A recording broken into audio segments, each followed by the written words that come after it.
Hello everyone, welcome to day one of a 3-day challenge I set for myself.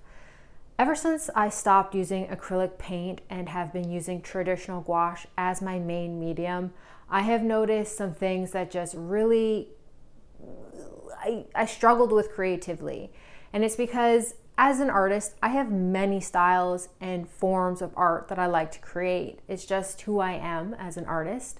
So I have days when I absolutely love doing impressionistic florals or landscapes or still lives. But then there are days when I need to throw paint down at a canvas and get really messy.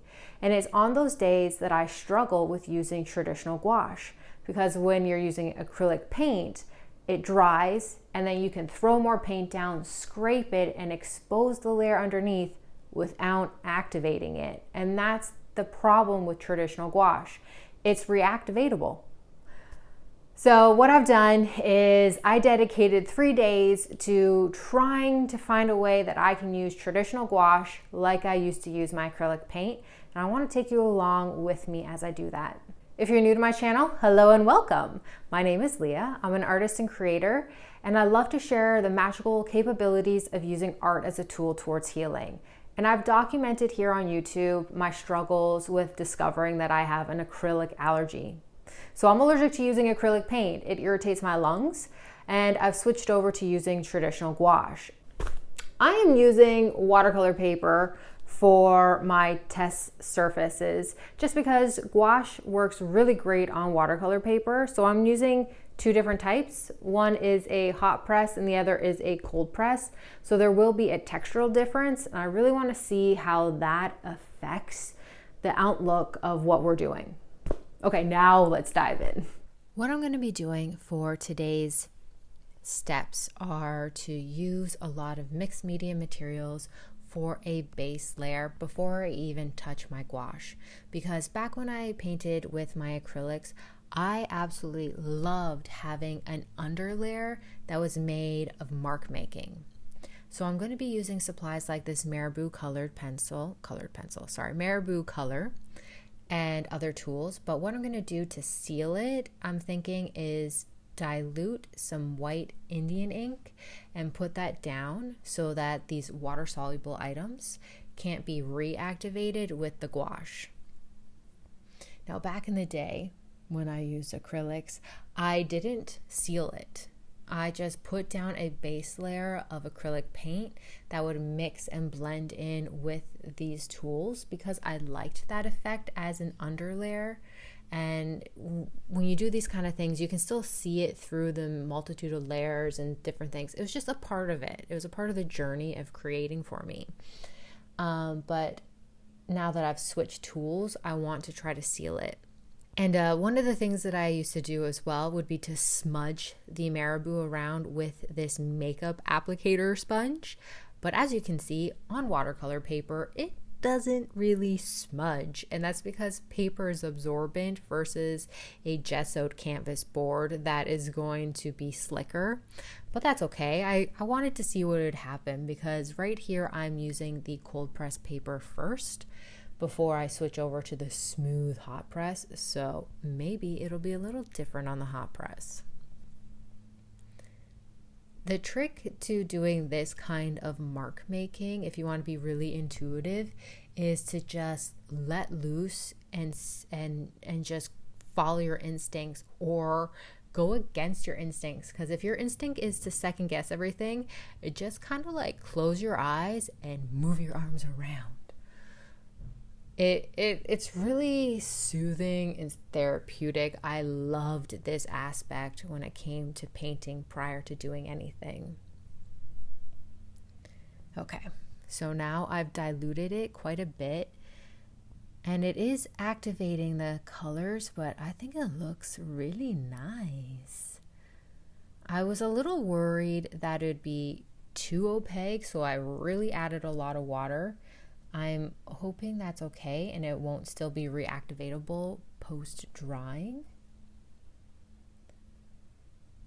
We'll take a look at that later in the video. When it's dry, we'll test that out. But at this stage,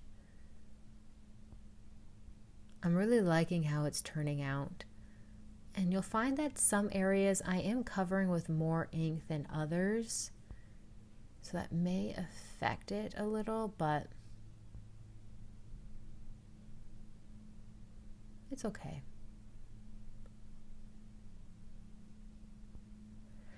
At this point, I also thought maybe because I was using something that was so diluted, I should add in a pop of color that was pure from the bottle without being diluted, just to see if there is a textural difference when I paint over them later on.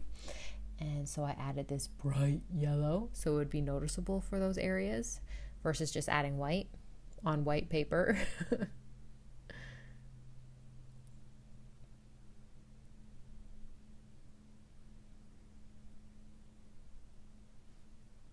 Okay, so what I'm going to do is, I think that's it. I am going to let it sit it aside and then we will come back to it later. Okay, now we are going to do the hot press. And hot press is super smooth paper. This one here is, I really like it when I'm using dry stuff on it, like colored pencils. When I was drawing with the Marabou crayon, oh, the smoothness of laying it down was so nice. It felt so slick compared to doing it on the the cold press because of the texture. And I got really excited when I picked up the makeup applicator thingy. But as you can see, it still absorbed into the paper, so it doesn't really smudge that much.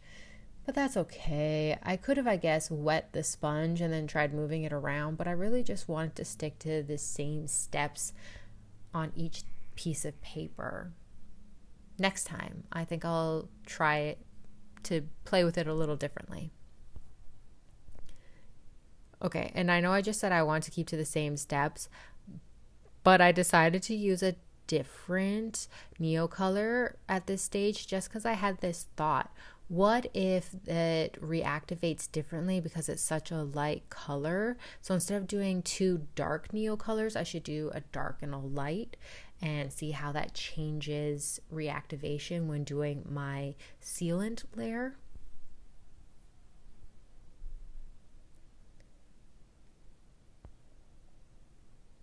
Something that I miss about doing paintings is the fact that when I would do these layers, I would put in energy and I would just let loose any anxiety that I was holding on to that day, or any like pent up emotions. This type of base layer really let me get it out before I sat down and I let my mind calm and paint and do things, because I did this kind of base layer for every painting, whether I was doing extreme abstract or landscapes or florals. This is what I loved to do. And once again, I am doing some colored pencils. If you have different brands of colored pencils, I recommend trying out each and every single one of them when you're doing your testing. I myself have multiple brands and I didn't do that, but I did it primarily out of just keeping this quite simple for the testing. But I would recommend maybe having sections of the page next time. I'm thinking for myself that if I do this again, next time I'll use the different colors, because different wax and oil-based pencils can react to things differently.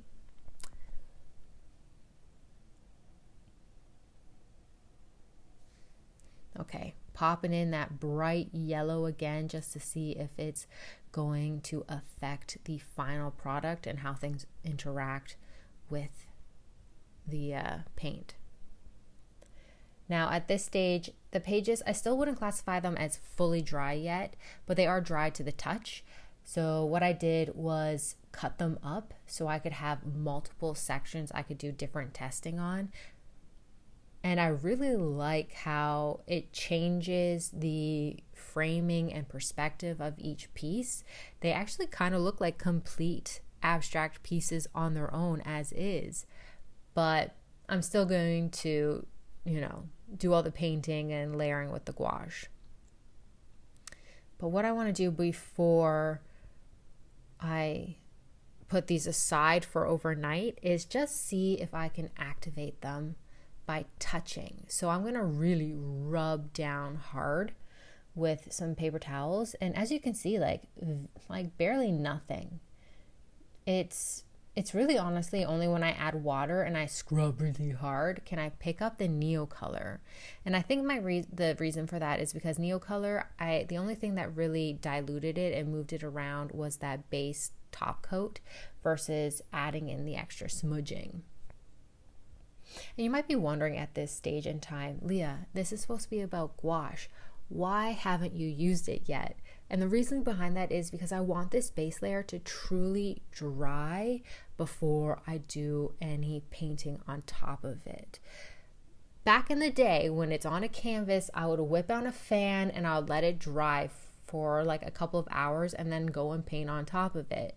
But because it's paper, it can actually stay, it can take longer to dry just a little bit, especially for the cold press that I use because it's a thick cold press paper, so it's more absorbent. Now this here is the hot press, as you can see. It is a little curled after I cut it because it's a little bit thinner, so that's making me a little nervous at this stage about how it's going to handle doing all this abstract work that I plan on putting on top of it. But all in all, I'm liking the feeling of it in my hands. Now, I would like to know what you guys are thinking. Do you have any predictions or thoughts about how the paint is going to be able to layer on top of this? Will it pick it up even though, traditionally you lay down paint not as hard as I was rubbing? What are your thoughts? Have any suggestions or questions? Let me know and I will do my best to either answer them or add it to my list of, I will definitely test this out for you and create another video dedicated to that question. All right, so that's the end of day one, and I'm gonna let everything set aside and dry. Okay, technically I'm future Leah, so I already know how it turns out. But I am hoping that you'll stay tuned and follow along for the next 2 days so that you can see how everything turns out. If you like this video, please give it a thumbs up. If you're interested in seeing what happens in tomorrow's video, please hit subscribe and hit that bell button so that you can be notified when the video goes live. If you have any questions about what you see in these videos or in any of my other videos, leave a comment in the comment section below and I'll do my best to get back to you. Thank you so much for watching this, and until next time, stay magical.